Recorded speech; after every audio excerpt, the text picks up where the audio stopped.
अगर हमारे साथ कोई दुर्व्यवहार करता है तो मुझे क्रोध से विजय प्राप्त करनी चाहिए या क्षमा से? तो उन्होंने कहा कि दोनों अपनी जगह ठीक है।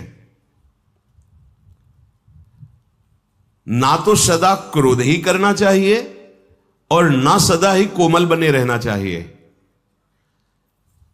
विवेक पूर्वक देखना चाहिए कि इस समय आवश्यकता किसकी है, तेज धारण करने की या शांत होकर सहने की। जो इस विवेक को नहीं धारण करता है वो अपने सतमार्ग को खो देता है। अब आपके गुरु निंदा कोई कर रहा है, इष्ट निंदा कर रहा है, धर्म विरुद्ध आपके साथ व्यवहार कर रहा है, एक बार क्षमा करने का अवसर है। पहली बार जिससे मिले हो और वो गलती कर रहा है तो उससे क्षमा कीजिए, एक बार क्षमा। सावधान, अब दोबारा शब्द नहीं, एक बार क्षमा। अगर दोबारा तो आप में सामर्थ्य हो तो जबान बंद कीजिए, नहीं कान बंद कीजिए और वहां से निकल जाइए। दंड देने की सामर्थ्य अपने लोगों में नहीं है, क्योंकि ईश्वर दंडधारी है, हम उनके दास हैं, वो देख लेंगे। अपने को हट जाना चाहिए। उस सभा में, जिस सभा में अधर्म बर्ताव हो रहा है, यदि आप बैठे रहे तो उसी अधर्म के आप भी भागी बनेंगे। जिसमें संत निंदा हो रही, भगवत निंदा हो रही है, अगर वहां आप चुपचाप बैठे हैं, विरोध नहीं कर रहे हैं, तो वही पाप आपको भी लगेगा जो निंदा करने वाले को लगेगा। इसलिए या तो उठ के वहां से चल दें और या फिर उसका विरोध करें, सभा में खड़े होकर उसका विरोध करें कि आप ऐसा नहीं कर सकते। इसके करने से आप पाप से बच जाएंगे। अवसर देख करके कभी कभी शांत होना पड़ता है और कभी कभी भयंकर रूप भी धारण करना पड़ता है। इससे वो अपने परमार्थ को बचा लेता है। तुम्हें क्षमा का अवसर बताता हूं, जैसा मनीषी पुरुषों ने अनुभव करके सिद्धांत लिखा है। जिसने कभी तुम्हारा एक बार उपकार किया हो जीवन में, बड़े से बड़ा अपराध बन जाए तो उसको एक बार माफ कर दीजिए, क्योंकि उसने उपकार किया। कभी थोड़ा भी तुम्हारा हित किया है और उससे यदि अपराध बन जाए तो पहले के उपकार का स्मरण करके बिना दंड दिए उसे छोड़ देना चाहिए। जाइए आप, इससे तुम्हारा क्षमा बल बढ़ेगा। जिससे अनजान में अपराध हो गया है आपके साथ, उसे पता नहीं था, उसको क्षमा कर दीजिए। क्योंकि सबके लिए सर्वज्ञता सुलभ नहीं है, वो अज्ञानी है, अज्ञान के कारण अपराध बन गया तो क्षमा कर दीजिए। पर जिसको एक बार क्षमा कर दिया है और फिर वही अपराध तुम्हारे साथ कर रहा है, तो फिर उसके लिए क्षमा शब्द का प्रयोग नहीं, क्योंकि अब वो फिर तुम्हारे लिए बहुत हानिकारक हो जाएगा। उसके अपराध निवारण के लिए फिर कानून व्यवस्था है, धर्म व्यवस्था है। जो जानबूझकर तुम्हारे साथ बार बार अपराध कर रहा हो, उसको अब क्षमा करना ठीक नहीं है, ये शास्त्र आज्ञा करता है। एक बार क्षमा कर दिया शास्त्राबाहु अर्जुन को। बड़े क्रोध से भगवान परशुराम जी आए, जब सुना कि जमदग्नि जी उनके पिता हैं, यहां से आश्रम का विनाश किया उसने और गौ आदि अपहरण करके ले गए। माता विलाप कर रही थी, तो उनका ऐसे समर्थ की मां विलाप कर रही है, मैं इनका विनाश कर दूं। जमदग्नि जी ने कहा नहीं, पहला अपराध है, क्षमा कर दीजिए, हमारा बल क्षमा है। लेकिन उद्दंडता उनकी इतनी बढ़ गई कि उन्होंने वध कर दिया आकर दोबारा जमदग्नि जी का। फिर भगवान परशुराम ने क्षमा नहीं किया। अपने तेज बल से और फरसे के बल से पूरे वंश का विनाश, काट काट के पहाड़ लगा दिए थे। तो जो उद्दंड है, पाप पे पाप करता जा रहा है, उसके लिए क्षमा शब्द का प्रयोग नहीं है, उसके लिए दंड ही उसके लिए सही औषधि है। प्राणी कोई भी हो, यदि एक बार अपराध करे तो विचार पूर्वक क्षमा कर देना चाहिए। यदि जानबूझकर दोबारा अपराध करता है तो उसे, ये दूसरों के लिए नहीं अपने लिए भी लागू है। एक बार हमसे गलती हो गई तो प्रभु क्षमा कर देंगे। जानबूझकर गलती करो और सोचो कि भाई नाम या किसी से हम, तो उसको फिर नामापराध के अंतर्गत माना गया है और विशेष दंड का अपराधी। जैसे आपसे अभी तक गलती हो गई, पापाचरण हो गए, गंदे गंदे खाद्य और शब्द, आपने सत्संग सुना और अब लो नशानी अब ना नशई हो और भगवान की शरण में हो गए तो सब माफ हो गया। लेकिन अब नहीं होना चाहिए। अगर फिर होता है तो सब जुड़ जाएगा ब्याज सहित। जो दोबारा बार बार अपराध करता है उस अपराध के लिए दंड देने से ही उसका सुधार होगा, क्षमा से नहीं। अच्छी तरह जांच पड़ताल कर ले और जब ये सिद्ध हो जाए कि ये अमुक बार बार अपराध कर रहा है तो उसके क्षमा योग्य बर्ताव नहीं करना चाहिए, क्योंकि उसका सुधार हो जाएगा, उसके अपराध का दंड यदि उसे मिलेगा। कोमल स्वभाव और उग्र स्वभाव ये दोनों होने चाहिए। अगर कोमल ही स्वभाव एकदम बनाए रखोगे तो फिर धर्म का भी पालन नहीं कर सकते हो। कई बार जैसे कहा है कि आपकी दृष्टि में पावर होना चाहिए। आप देख के मुस्कुरा दिए, आप ऐसे सरल ढंग से देख, कोई भी आपको बात करेगा, छेड़ेगा, परेशान करेगा। अंदर से भगवत चिंतन चल रहा है, सबके प्रति भगवत भाव है, लेकिन आपकी दृष्टि में बचाइए अपनी दृष्टि को, तो आपकी दृष्टि में सामर्थ्य आ जाएगी। ऐसे ही आप जो देखते रहते हैं आपकी दृष्टि शक्तिहीन होती रहती है। संत अपनी दृष्टि को, तो जितना आप अपनी नेत्रेंद्रिय को फिर आप देखेंगे तो सामने वाले के अंदर जो अपराध वृत्ति भयभीत हो जाएगा। दृष्टि में बहुत तक सगर के जो 60,000 पुत्र थे, बड़ी मनमानी करके वो किसी ने घोड़ा बांध दिया था कपिल आश्रम में। भगवान कपिल देव जी तो अपने ध्यान में ही थे, बड़ी उद्दंडता शुरू कर दी आश्रम में। तो केवल देखा ही था, भस्म हो गए।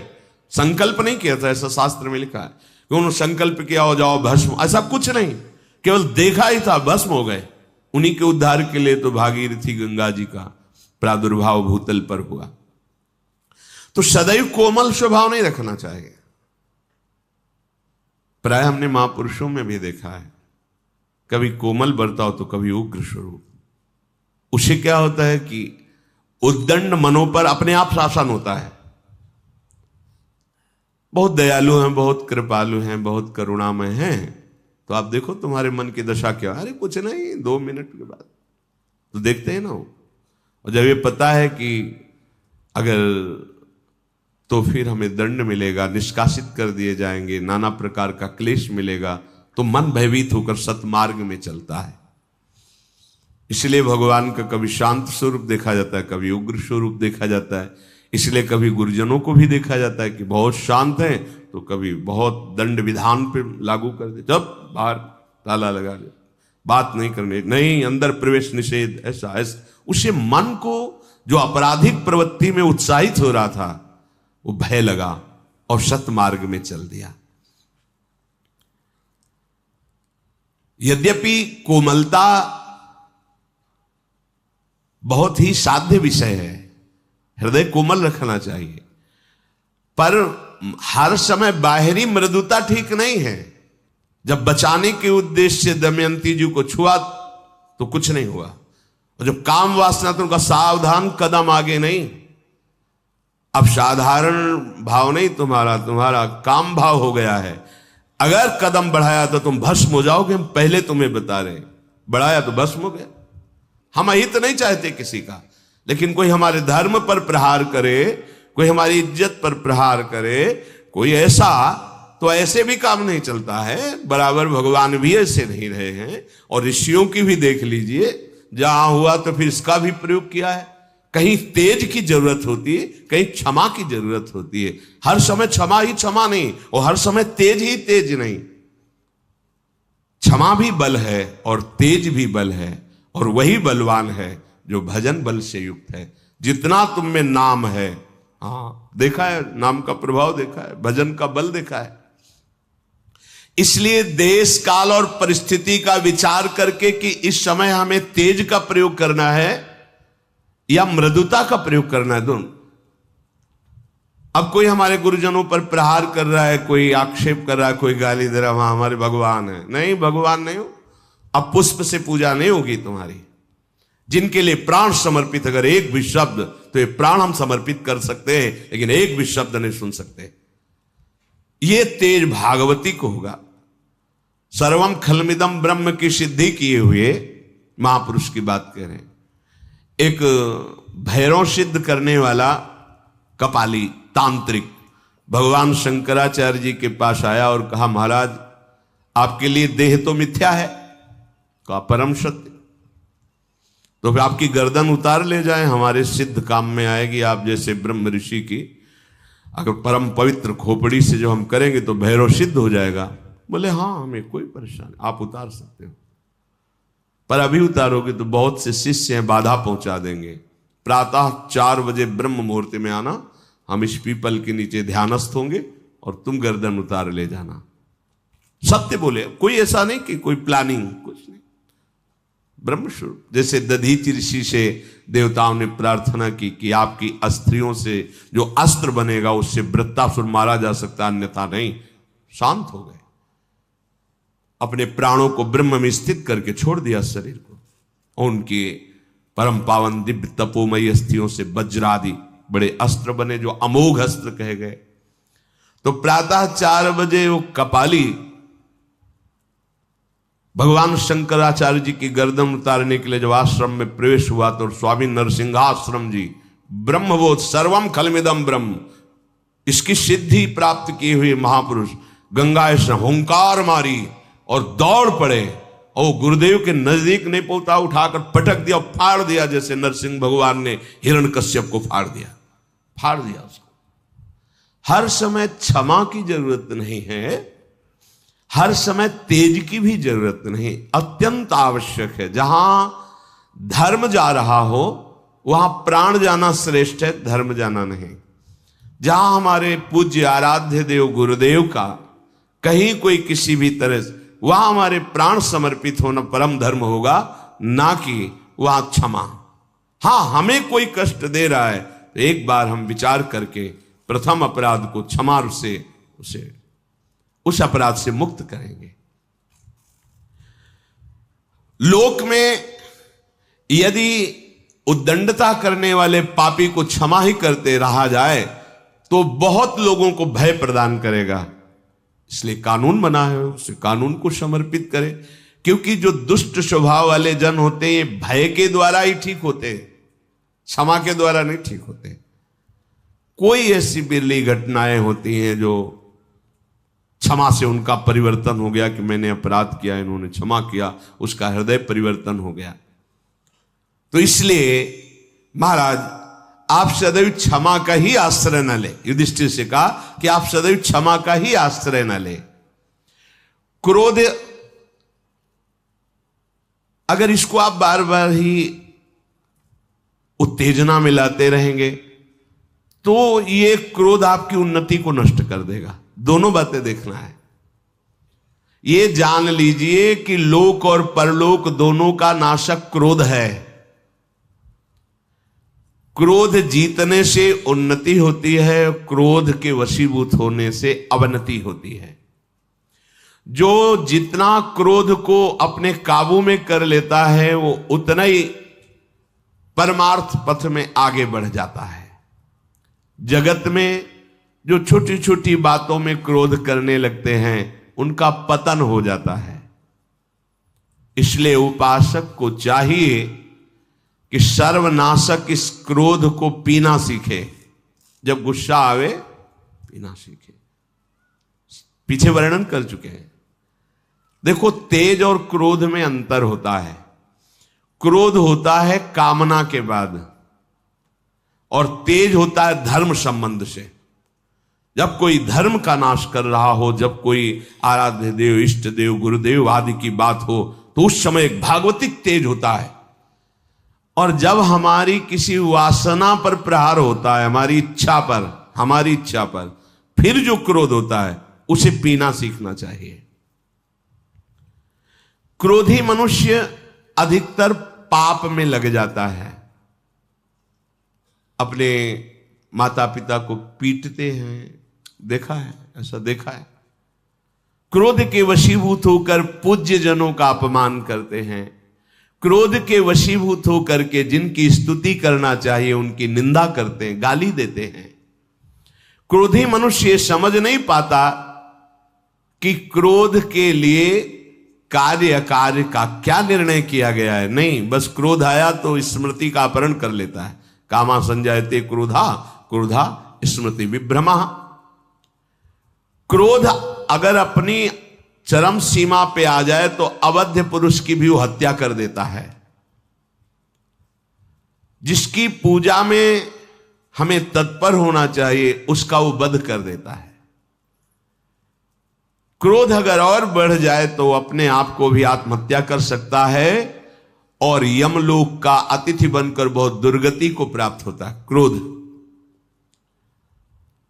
इन दोषों को देख करके उपासक को चाहिए कि इस लोक और परलोक में परम कल्याण के लिए क्रोध को जीतना सीखे।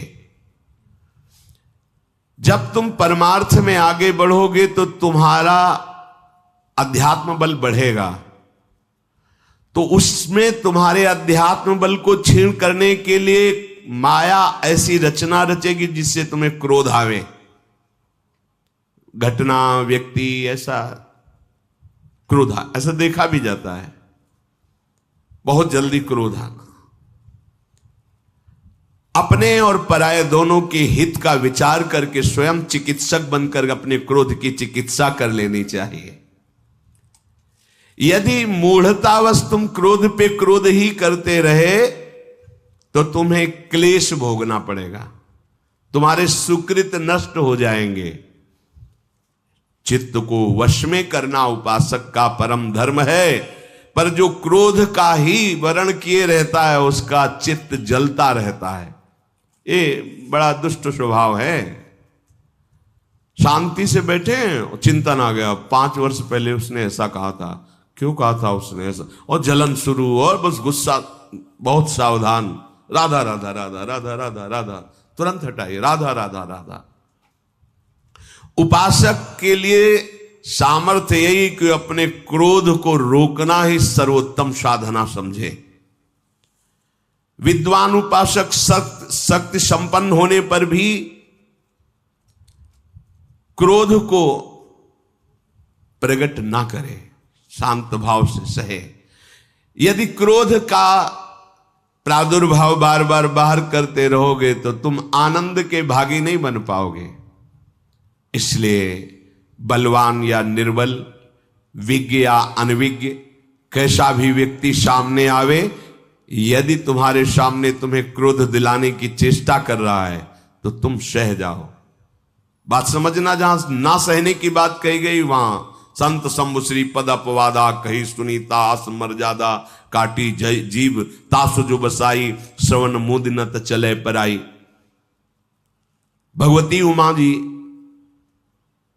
शिव पुराण में पढ़ा, बहुत कठोर तप में संलग्न है महादेव जी के लिए। ये सप्तऋषियों की बाद की बात है, जब सप्तऋषि गए उसके बाद की बात। तो भगवान महादेव जी एक ब्रह्म ऋषि के रूप में गए। तो ये सिद्धांत है कि चाहे आप आसन पे बैठे हो, अगर आपका ध्यान बाहर है और आपको पता चला कोई संत आया है तो खड़े हो जाना चाहिए आसन से। ये मर्यादा है, नहीं तो आपका तप क्षीण हो जाएगा।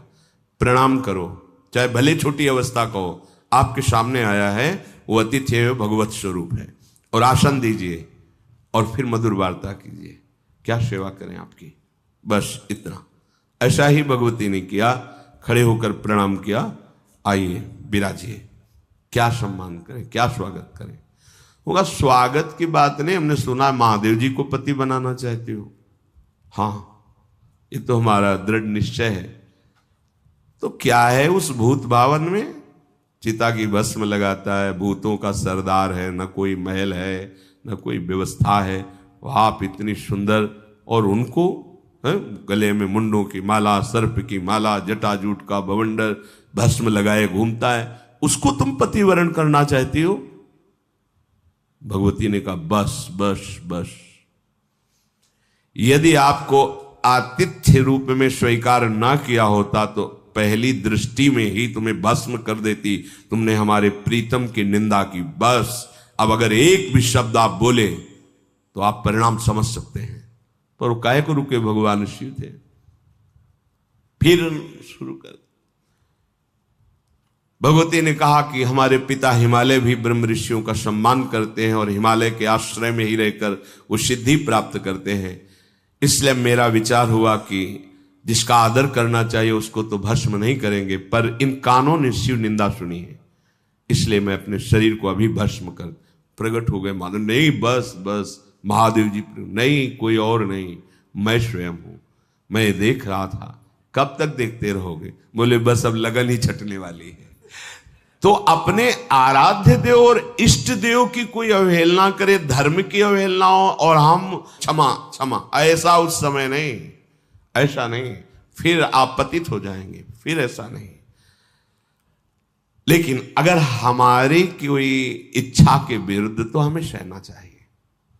सहनशीलता हमारा परम धर्म है। झूठ से सत्य बहुत ऊंचाई पर है, क्रूरता से दयालुता बहुत ऊंचाई पर है। तेजस्वी वही है जो क्रोध को भीतर ही भीतर शांत कर ले, जो उत्पन्न हुए क्रोध को अपनी विवेक बुद्धि से दबा लेता है, वही तत्वबोध प्राप्त करता है। सर्वम खल्विदम ब्रह्म। क्रोधी मनुष्य ठीक ठीक समझ नहीं पाता कि उसे क्या करना चाहिए, क्या नहीं करना चाहिए।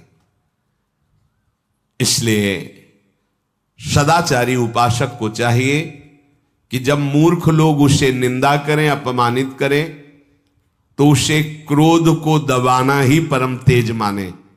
बातुल भूत विवश मतवारे, ते नहीं बोले बचन विचारे, तिनकर कहा सुनी नहीं काना, चल देना चाहिए। यदि कोई अपने को सतावे तो सहना चाहिए। यदि कोई औरों को सता रहा है, आप में बल है, तो फिर क्षमा नहीं, फिर रक्षा करो। पर आज का समय तो इतना विचित्र हो गया है कि सामने आपके कोई अत्याचार कर रहा है तो आप और पतली गली से निकलना चाहेंगे, सामने नहीं आना चाहेंगे। एक बार एक गाय, जो ट्रैक्टर के पीछे जोतने वाला यंत्र होता है, उसमें ऐसे जो फंसाया जाता है वो इतना होता है। तो एक नवीन गाय थी, उसका पैर पता नहीं क्यों उसमें ऐसे चला गया, और रात्रि में 11 बजे वापस होते थे यमुना जी की तरफ से, तो देखा कि वो फंसी उसमें। अब एकदम घबरा गए, तो 2-4 लोग जाते, उनका भैया अगर सहयोग करोगे तो इसको पकड़ के सीधा पैर को उठा दिया जाए तो टूटने से बच जाएगा। कोई आसपास हम, अब क्योंकि उतने बड़े वजन को कैसे उठाया जा सकता है, अब हम उसका पैर पकड़े कि अगर ऐसे वैसे हुई तो टूट जाएगा। नई बछिया थी, अगर 4 लोग वो सहयोग दे देते तो पैर ऐसे पकड़े जिससे वो इधर उधर नहीं कर पाए और उसे उठा लिया जाए, तो इतना ही पैर अंदर था। हम दौड़ते रहे, पर वो मारा झटका, ऐसे टूट गया पैर और वो ऐसे लड़खड़ा। कोई सहयोग नहीं देने वाला। आपको इसी रोड में कोई पीट रहा हो ना, तो हो सकता है कि मोबाइल से वीडियो बना लिया जाए मनोरंजन के लिए, पर उसको बचाया नहीं जाएगा। समय वीडियो बनाने में लगाएंगे, बचाने में नहीं लगाएंगे। ये धर्म कहता है कि यदि कहीं किसी असहाय को कोई ऐसा पीड़ा पहुंचा रहा है, उस समय क्षमा नहीं, परहित लाग तजय जो देही, संतत संत प्रशंसयते ही। किसी स्त्री को कोई सता रहा है, किसी असहाय को कोई सता रहा है, प्रार्थना करे, बल का प्रयोग करे, उसकी रक्षा करे। ये सब बातें अब अपने लोगों की सुसुख वांछा बुद्धि है। कौन झंझट में फंसे, चलो यार मरने दो। कोई किसी का एक्सीडेंट हो, तड़प रहा है, यार कौन इस झंझट में, नहीं, वो झंझट तुम्हारे साथ भी हो सकती है कभी। भगवान ना करे किसी को। अगर किसी को ऐसी संकट में अव्यवस्था है, तो आप अगर वाहन से हो तो पहला काम जो होगा, भगवान देख रहे हैं, पहला काम करो, उठाओ उसको, अस्पताल ले जाओ, उसकी पीड़ा की निवृत्ति के लिए उपाय करो, तो भगवान तुम पर प्रसन्न हो जाएंगे। उस समय नहीं, ये स्वार्थ बुद्धि नहीं होनी चाहिए। यदि कोई आपको सतावे तो क्षमा कर दे, लेकिन कोई असहाय को सतावे, अरे महापुरुषों ने अपने शरीर को, कबूतर आके गोद में गिर गया तो महाराज शिवी ने बाज से कहा तुम मुझे खा सकते हो, कबूतर को नहीं। कैसा भाव है रक्षा का। और यहां अगर कोई अपने घर में घुस के आ जाए कि मेरी रक्षा करो, और मारने वाला आ जाए तो दरवाजा खोल के हम उसको और धक्का देंगे, भैया हमसे मत बोलने, ले जाओ। धर्म का विचार ही नहीं रह गया। सुसुख वांछा इतनी बढ़ गई है, धर्म की बात नहीं रह गई। यदि हम सदैव क्षमा ही करते रहेंगे तो ठीक नहीं, और सदैव क्रोध करते रहेंगे तो ठीक नहीं है। इसलिए तेज और क्षमा अवसर पर किया जाए तो ब्रह्मवेत्ता तपस्वी जन कहते हैं कि वो दिव्य लोक